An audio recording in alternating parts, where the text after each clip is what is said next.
విద్యార్థుల భవిష్యత్తుతో కాంగ్రెస్ సర్కార్ ఆటలాడుతోందని బీఆర్ఎస్వీ రాష్ట్ర ప్రధాన కార్యదర్శి పొమరబోయిన నాగార్జున ఆరోపించారు. శక్తి స్కీమ్ జీవో 97ను వెంటనే రద్దు చేయాలని డిమాండ్ చేస్తూ బీఆర్ఎస్వీ ఆధ్వర్యంలో ప్రభుత్వ పాలిటెక్నిక్ కళాశాల వద్ద నిరసన కార్యక్రమం నిర్వహించారు.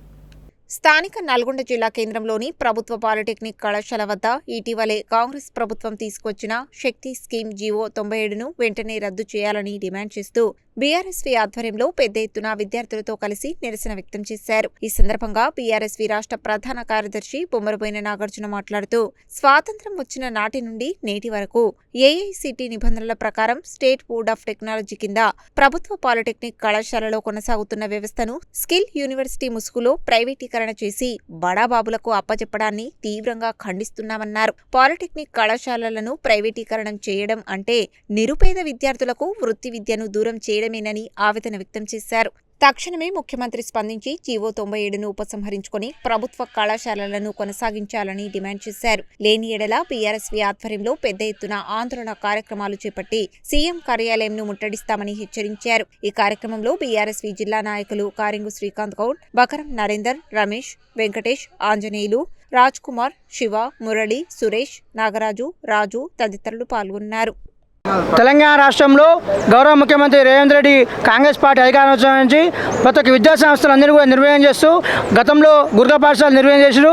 ఇప్పుడు మరి పాలిటెక్నిక్ కళాశాల వంతు వచ్చింది. దానిలో భాగంగానే ఏదైతే ప్రభుత్వ కళాశాలలు కొనసాగుతున్నాయి గత 60 సంవత్సరాల నుంచి కూడా దీన్ని కాంగ్రెస్ పార్టీ మరి రేవంత్ రెడ్డి గారు ఏదైతే ఏఐసిటి నిబంధనల ప్రకారం రాష్ట్ర ప్రభుత్వం state board of technical board ఆధ్వర్యంలో నడుస్తున్న యొక్క ప్రభుత్వ కళాశాల అన్నింటినీ కూడా మరి స్కిల్ యూనివర్సిటీలో కలిపి ప్రైవేట్ పరం చేసి ఒక ఆదానికి అంబానికి అని చెప్పేసి కుట్రపంతుండు. దాన్ని తీవ్రంగా వ్యతిరేకిస్తున్నాం. ఇప్పటికైనా రేవంత్ రెడ్డి గారు బుద్ధి తెచ్చుకోండి. ఎందుకంటే ప్రభుత్వ కళాశాలలు అందరూ కూడా నిరుపేద విద్యార్థులు మాత్రం చదువుకుంటారు. నీలక ఉన్నత బంగాళ చదువుకునే విద్యార్థులు చదువుకోరు. కాబట్టి నిరుపేద మధ్యతరగతి విద్యార్థులు మన అనాథ విద్యార్థులు చదువుకుంటారు. కాబట్టి వీళ్ళందరూ కూడా ప్రభుత్వ విద్య అందించాలని చెప్పేసి కొన్ని డిమాండ్ చేస్తున్నాం బీఆర్ఎస్ పక్షాన. ఎందుకంటున్నాం అంటే ఇక స్కిల్ యూనివర్సిటీ ఏదైతే మెజీఎస్ అంటున్న ప్రైవేట్ కళాశాలలు అన్నిటి కూడా పాలిటెక్నిక్ కళాశాల అనేది వృత్తి కోర్సు అనేది ఎప్పటి నుంచి కొనసాగుతుంది. అదేవిధంగా కొనసాగించాలి. లేనైతే బీఆర్ఎస్ వ్యవహారంలో ఇంకా పెద్ద ఎత్తున నిరసన చేపట్టి ప్రభుత్వం నీ యొక్క సీఎం కార్యాలయం ముట్టేస్తుందని తెలియజేస్తున్నాం. మరి ముఖ్యంగా ఒకటే డిమాండ్ చేస్తాం బీఆర్ఎస్ నుంచి, గతంలో ఏ విధంగా అయితే ఏ ప్రభుత్వాలు ఏ విధంగా అయితే ప్రభుత్వ కళాశాల కొనసాగిస్తారో అదే కొనసాగించాలి. స్కిల్ యూనివర్సిటీ కలిపి కళాశాల చౌక విద్యార్థులు అట్లా మట్టి కొట్టదని చెప్పేసి ఈ యొక్క ప్రభుత్వానికి హెచ్చరిస్తున్నాం.